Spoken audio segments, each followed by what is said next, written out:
Hi everyone, Kelly here, and today I want to talk about all the books I read in the first half of June. And so I'm going to start off with my DNF, and then I'm going to start with the one I like the least to the one I like the best. I don't have any 1 or 2 stars. I start off with a couple 3s, so I'm still kind of going on a fairly good reading spree. Like in May, I only read 4 and 5 star books.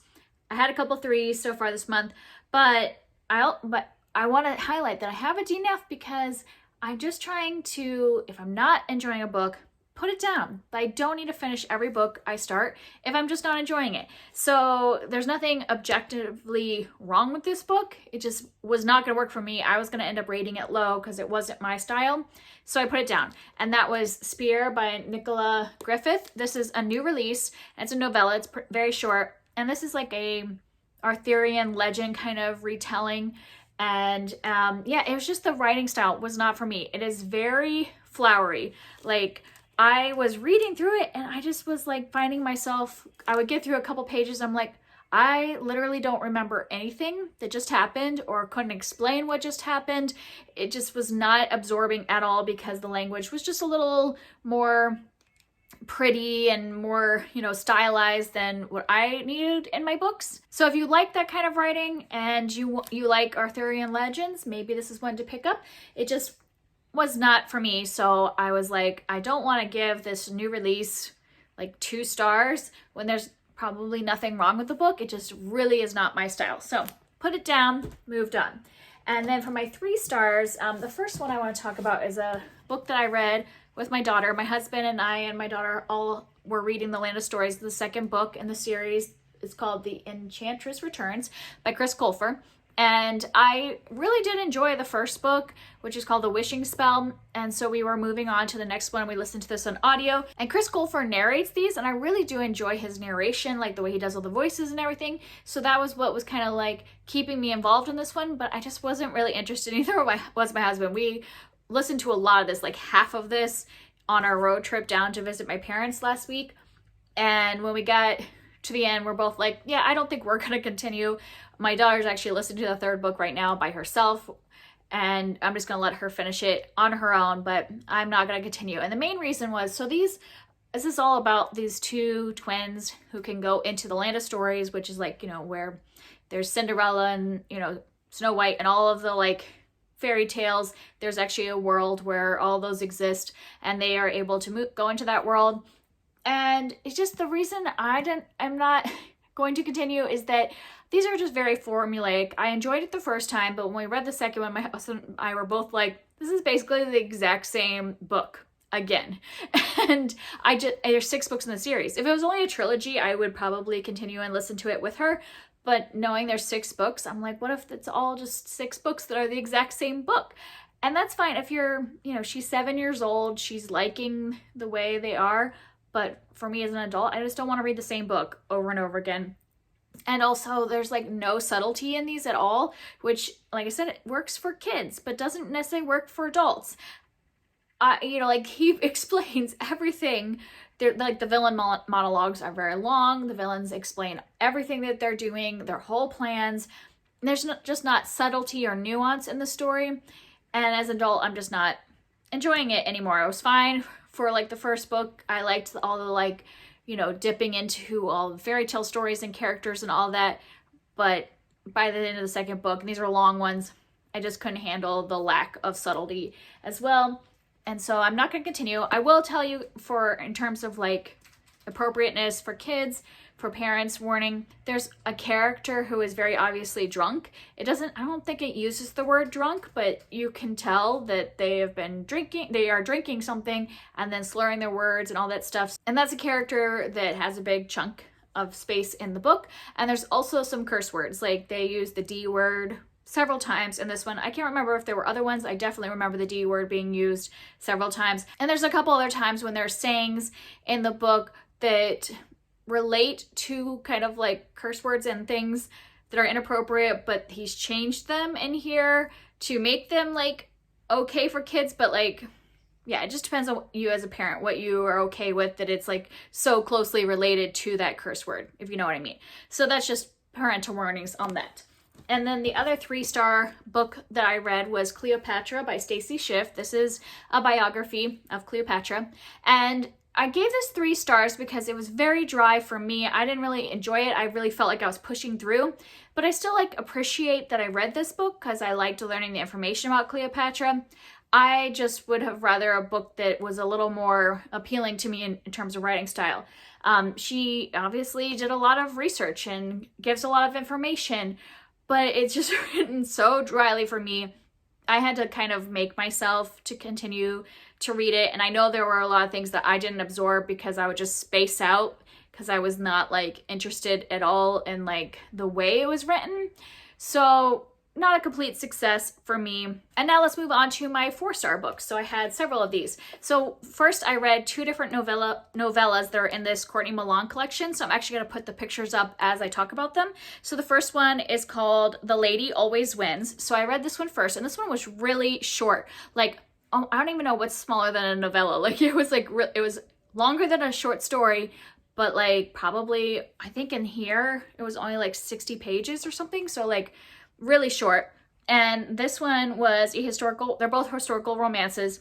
And this one was involving a railway financier and his childhood sweetheart. So both of the ones I read in here were second chance romances, which I think actually really works for novellas. I don't normally love that trope in general, but for a novella, it works because you don't have to establish the relationship between the characters. You find out that they were childhood friends or childhood sweethearts, and then something happened that separated them, and now they're getting a second chance later on in life. So you don't have to build up this whole relationship. They already have an established relationship. So for a 60-page novella, it worked for me. And so basically she had been married, and that's kind of what made them go apart. They haven't seen each other in a while, but then her husband died, and now he's trying again. He wants to get her back now that she's a widow. And yeah, I really did enjoy this one, mostly for the banter. So I just think Courtney Milan is really good at the way she writes dialogue. So I really enjoyed the way they talk to each other, and obviously being established, already having a relationship in the past, they were able to just be really blunt and talk to each other very openly about their feelings and things that happened in the past. So I just really enjoyed the way they talked to each other. And then the next one I read was What Happened at Midnight. And this was a little longer, so we get a little more time with the characters. And this one was also kind of a second chance romance. So basically we have this woman whose dad had embezzled money from this company that he, was partners with some other men. And one of his partners was engaged to his daughter. And so because of the embezzlement, the engagement was cut off because the man thought that she knew about it and was in on this, thing with her dad. And so he's mad because he's lost all this money. And so they break off their engagement and haven't seen each other in a while. So then we have a little bit later, I think it's a year and a half later or something like that, he's trying to find her again because he really thinks that she probably knows where her dad hid the money. So he's trying to get that out of her, but instead of, it going that way, it more turns into that the feelings are still there from when they were engaged. And I really like this one because it has the classic thing that Courtney Milan always likes to put some kind of social issues in there. And so I don't know if it's a spoiler, but there is I will put a little spoiler tag here in case you don't want to know anything about it, but it could be a trigger warning for some people. There is suicide in this book. And so that is one of the issues that is talked about. And there's also a lot of discussions about how she was a proper lady that had plenty of money and all that. But then now she is, working for someone else.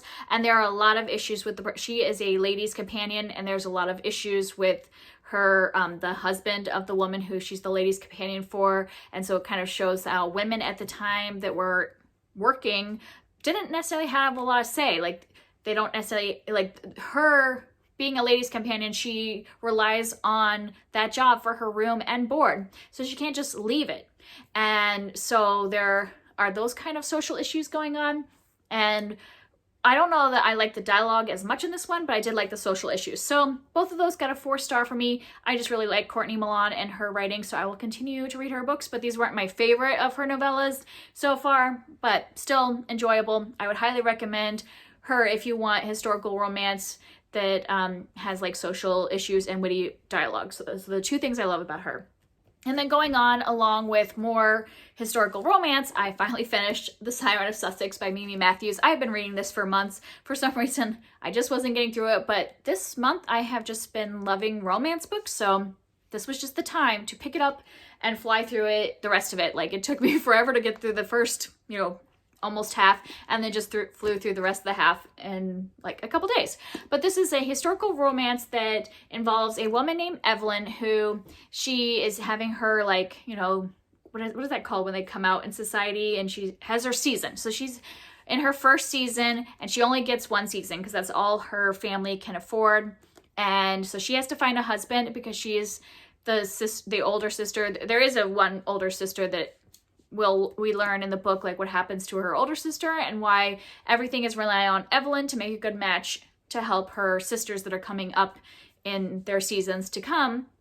And so she is going to London to make her season, and she's saying, and like it says, that she's not necessarily the most beautiful woman and she doesn't have a lot of money. So the way she's going to attract a husband is that she is an equestrian, and so she wants really beautiful riding habits so that when she rides around in the park, she attracts the men and all that through her riding skill.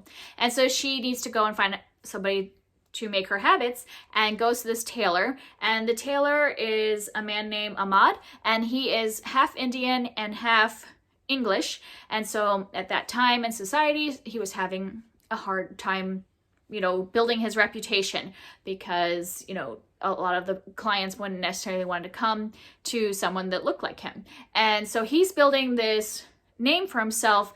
And so this is a really great way to get my writing habit style out there where all these women who are writing in the park and all that can see it. So it's mutually beneficial for both of them, for them to partner up. And of course, romance ensues.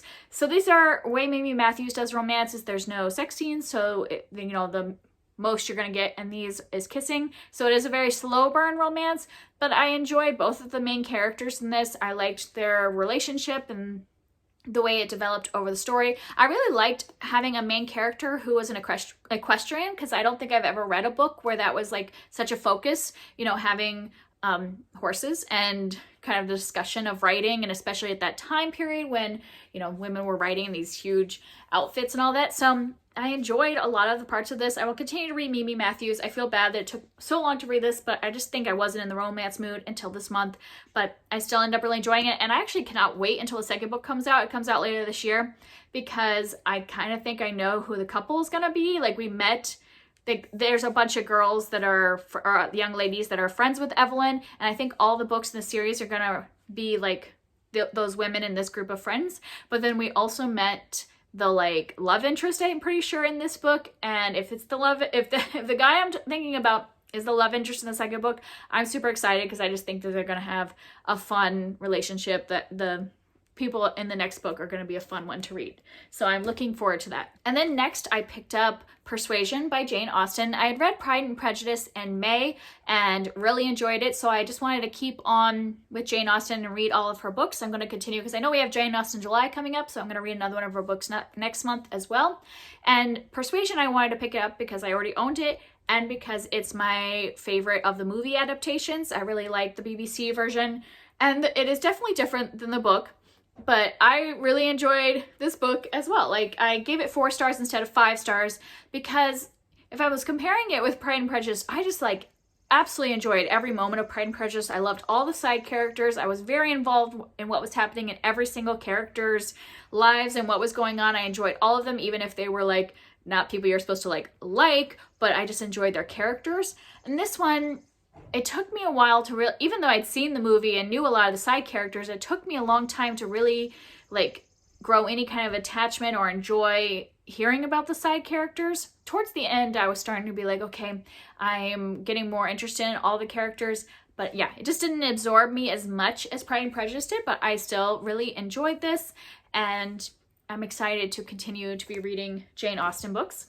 And then next I picked up 3 volumes of Spy Family by Tatsuya Endo, and I read volumes 5, 6, and this is 7. I already had to return 5 and 6 to the library, but I am still just really loving this series. If you haven't heard me talk about it yet, this is a manga series about a spy family. So we are following this spy, and his new mission is basically to infiltrate this private academy in order to meet this man who's the head of one of the organizations in the country. And so in order to do that, he has to have a child so that he can, meet the other parents. And so he has to create this fake family with a child and a wife. And it is just so much fun. I love all the interactions between, the family, the fake wife, and the child, and the dog, and just all of it is so fun. And there are some of the chapters that are taking place at the academy with Anya, and she's just so fun. I just love the daughter in this. And actually, I just love all the characters. It's like got heartwarming moments. It's got action moments since it's got like the spy thing going on. There's funny things happening. I just think this is the perfect manga to start with. This is the first series that I've been reading through.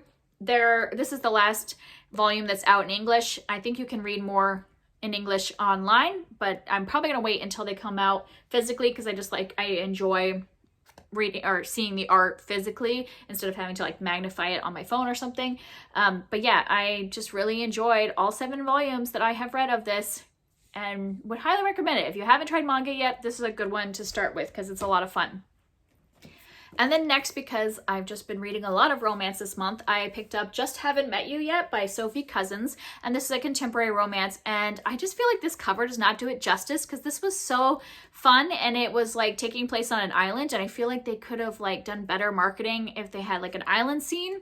But the suitcases are important. So we are following a woman named Laura who's going on a business trip to the Channel Islands. And she ends up mixing up her suitcase with this other person from the plane, and she opens it thinking it's hers, and then she's like, this is the guy of my dreams based on what's in his suitcase. And so she's trying to find out who this person is, one, to exchange her suitcase for his, but then she also thinks that they could have a relationship. And so that's kind of the basic plot. And then she hires this cab driver to take her around the island and to try to like see all the sights, because another thing is that her parents had met on the Channel Islands, and so she wants to kind of see all the places that they went to when they first started dating, when before she was born. And so he's taking her around and also like helping her try to figure out who the person is that owns the suitcase.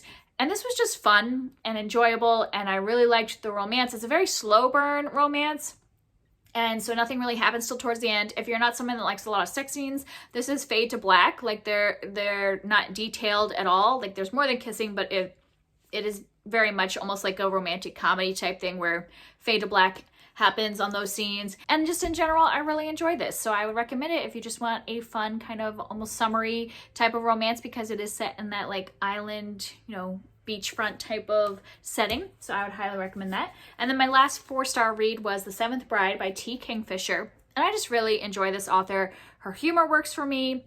The way she does fantasy, it all just works for me. So this is a Bluebeard retelling. So there is some like kind of violent and graphic stuff, but I feel like it's not overly graphic because I can't take a lot of gore and like graphic scenes. So I would not call this like too much in my, like for me.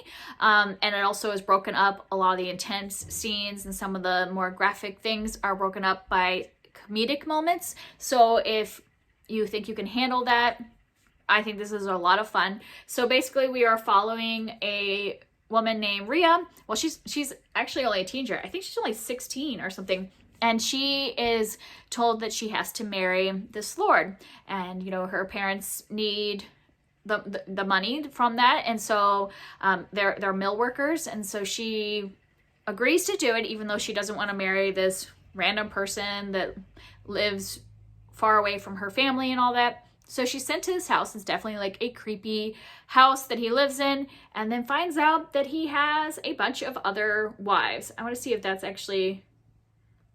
Yeah, so he has other wives that are also imprisoned in this castle with her.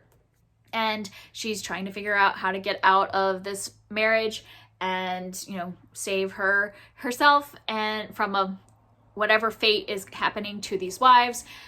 And this was just a very interesting take on the fairy tale. I haven't read the Blueberry Fairy Tale, but I know what it's about. Like, I Wikipedia it and like I know what it's about. And so it's definitely ventures off of the fairy tale, but I like the way it uses that. And also the way she uses humor is so great. So like, yes, there is intense moments, there's graphic moments, there's scary moments in this story, but at the same time she has a hedgehog companion that like communicates with her. And so like I'll be going along and I'm like, oh, you're in this scary situation, and then all of a sudden she's just talking to her hedgehog. And I start laughing. And so yeah, I just love the way she does fantasy and with a little bit of horror in it, because I can't take just straight up horror where you're on like you're on the high of like what's going on, that intense moment for so long. I like to have the comic relief. I like to be able to settle back down and go, you know, up and down. And so I think this is really great for that. Our main character, I really enjoyed her and the way she dealt with all these like really weird situations. Like, she had no idea what she was getting into, and there are some weird things and creepy things that happen, and the way she approaches each of those. Yeah, and I loved her little hedgehog as well. So much about this I really enjoyed. I will continue to pick up T. Kingfisher because I just like the way she does fantasy, and her humor is like just my humor. And my only 5-star book that I've had so far this month is Where the Mountain Meets the Moon by Grace Lynn. And this is a reread for me. This is my 3rd time reading this. I read it twice on my own, and then I wanted to read it to my daughter because we were studying in school, you know, in our ancient history, we were learning about ancient China and some of the folklore and mythology based around, you know, at that time. And this is, you know, the way Grace Lynn writes her fantasy books is she intertwines different Chinese folklore into it. And so I was excited to share that with her, and she loved it. I loved it. I love this book. I would highly recommend it for all ages because I just think it's a great story. And so basically in the story, we're following a girl named Min Lee, and her family are rice farmers. And, you know, they're not like really well off. They have a very small home, and they have to work all day and just have rice basically to eat, and, you know, just don't have a lot. And her mother is always like, oh, you know, it's kind of like, I wish we had more. And so Min Lee's like, I'm going to find a way to change your fortune so that I can, you know, make my mother happy, and that we can have, you know, more than just what we currently have in our life. And so she goes off on this quest to find the old man on the moon who answers questions. And so she wants to ask him how to change her fortune. And this involves a lot of storytelling. So we're following Min Lee on her journey, but then there'll be times when she will hear a story, or, you know, a different character will tell their story. And so they're kind of interjected. I want to see if I can find what they look like. So we'll be going along on the regular story, and then there'll be the story of the old man on the moon. So we hear that story, and then we go back to the main narrative. And I just love that structure. I just really love it when storytelling is spliced into a main story. And yeah, I love this. I love the characters. I love Min Lee. I love the dragon. I just love everything. I really enjoy that the parents get time in the story. So a lot of times in kids' books, parents might either be the villains, or the parents are just like kind of carbon cutouts of parents. But we really, especially her mother, we really see her grow throughout the story of, you know, at the beginning, she's just, you know, complaining about her life and everything. And we see what her daughter running away does to her, and how that changes her perspective on life, and how she grows throughout the book. So I enjoy that the parents get just as much character growth as our main character. And my daughter loved it. This is a great book for reading aloud. I think that it really is meant for reading aloud with all the stories in there. So if you have a kid, I would highly recommend reading it out loud to them. And yeah, we just really enjoyed reading this. 5 stars. We'll probably read it again someday. And we actually already read the sequel, which I will talk about at the end of June, because we've already finished that, and very excited to continue to read books by Grace Lynn. And that's it for me. It's been a fun month so far, reading a lot of romance. It's just what I'm in the mood for. There'll be more romance even at the end of June. I have other genres, you know, kind of mixed in there, but I'm in a really big romance mood. So I'm already like in the middle of more romance books that I'll talk about at the end of the month. If you have read any of these and you want to talk about them, I would love to hear from you, and I will see you next time. Bye.